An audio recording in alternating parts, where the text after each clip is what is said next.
না, ডিরেক্টর জানে ভাই, আমি জানি না আসলে। এইটাই মানে অমিবার কাজে তো সবসময় একটা থাকে না যে একটা গ্র্যান্ড ব্যাপার থাকে আর কি, তো সেটাই সে করছে। এবং হয়তো আমার সামনের কাজে সে আবার এইটার থেকেও নিজেকে আবার ছাড়াই যাবে। না না না, ব্যাপারটা হচ্ছে যে আমি আবারও বলতেছি, দুই ধরনের চরিত্র, একটা খালি, একটা কাবিলা। কাবিলা সারা জীবন দর্শকদের মনে থাকবে, সেই সাথে সাথে আরও নতুন নতুন চরিত্র যোগ হচ্ছে। আমার জন্য খুশির সংবাদ, আমাকে মানুষ কাবিলা বলেও ডাকে, খালিদ বলেও ডাকে, ড্যান্সার শালম বলেও ডাকে। সো এটা আমার কাছে ভালো লাগে যে যখন যে চরিত্রটা করি মানুষ সেটা মনে রাখে এবং সেটা নিয়ে মানুষ কথা বলে। না, ব্যাপারটা কাবিলার হাইপ থেকে বের হওয়া না, ব্যাপারটা ওরকম না। কাবিল একটা চরিত্র, এটা ব্যাচেলার পয়েন্টের একটা চরিত্র, খালিদ একটা নতুন চরিত্র। আচ্ছা, আমি যখনই যে চরিত্রটা করি দর্শক সেটা রিসিভ করে, কারণ আমার কাজের সংখ্যা এমনিও কম থাকে। সো অনেকদিন পর পর একটা কাজ করি, তো যেটা করি দর্শক সেটা গ্রহণ করে এবং মনে রাখে। এই জার্নিটুকু একটা আর্টিস্টের আমৃত্যুই থাকতে হবে, কারণ আপনি যদি নিজেকে প্রতিনিয়ত চেঞ্জ না করেন দর্শক আসলে আপনাকে কেন গ্রহণ করবে। গত ঈদে আমি একটা কাজ করছিলাম শেষমেশ, ওই ঈদে আরেকটা কাজ করছিলাম আমি এভাবে ফিরে আসা যায়, দুই ধরনের গল্প। এবার ঈদে একটা করতেছি খালিদ, আরেকটা করতেছি হোসেনের গল্প, দুই ধরনের গল্প।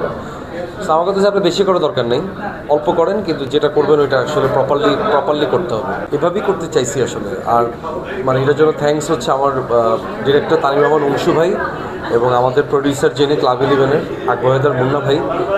আসলে অংশু ভাই এবং মুন্না ভাই তারা আসলে প্রজেক্টটাকে যেভাবে করে প্ল্যান করছে, যে একটা বড় পরিসরে এভাবে কিন্তু আসলে ফিকশন হয়নি, বিশেষ করে ইউটিউবে কিন্তু এই ধরনের স্কেলে আসলে প্রোডাকশন হয়নি।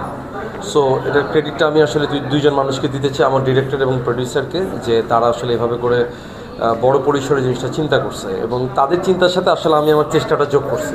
তো এই সব কিছু সংমিশ্রণ আসলে খালি কি এগুলো গ্যাঞ্জামের পিছনে, এগুলো হচ্ছে দর্শক প্রত্যেকটা জিনিসই পছন্দ করে। আর তার চেয়ে বড় হইতে কি দর্শকের মনে থাকে, কারণ এমনিও কাজ কম, তার উপরে ধরেন যে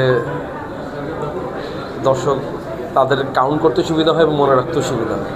যেদিন ইনশাল্লাহ আমি কাতারে থাকতেছি, কাতারে প্রবাসী বাঙালিদের আমন্ত্রণে আমি সেখানে যাচ্ছি।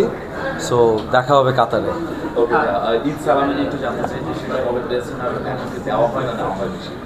এখন দেওয়া হয় বেশি, নেওয়াটা কম হয়। আমি যে আজকেও পাইছি সালাম, আমার আব্বা দিছে আমাকে।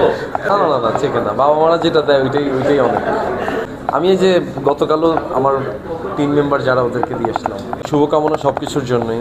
খালিদের জন্য শুভকামনা, হাউস সুইট, চক্কর এবং অন্যান্য যে সমস্ত সিনেমাগুলো আসতেছে, বরবাদ, জঙ্গি, প্রত্যেকটা সিনেমার জন্য আসলে শুভকামনা। দিন শেষে এগুলো আসলে আমাদের বাংলাদেশেরই কন্টেন্ট।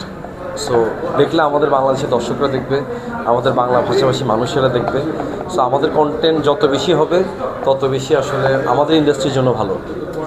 সময় আসুক, মানে ওইটা তো আসলে হঠাৎ হুট করে হয় না, এটা একটা প্রিপারেশনের ব্যাপার। মানে সব কিছু মিলে আপনাকে আসলে রেডি হইতে হবে। সো আমার কাছে মানে ইউটিউবে অনেক ফিকশন করছি, এখন ওটিটি করছি, আস্তে আস্তে যদি কখনো সুযোগ থাকে সামনে তখন সিনেমাতেও হয়তো বা করবো। সবাইকে ধন্যবাদ। ঈদে আমাদের কাজগুলো দেখবেন, খালিদ আসতেছে আপনাদের জন্য, আশা করি খালিদ দেখবেন এবং কেমন লাগলো জানাবেন। আপনাদের সবাইকে ঈদ মোবারক। Thank you.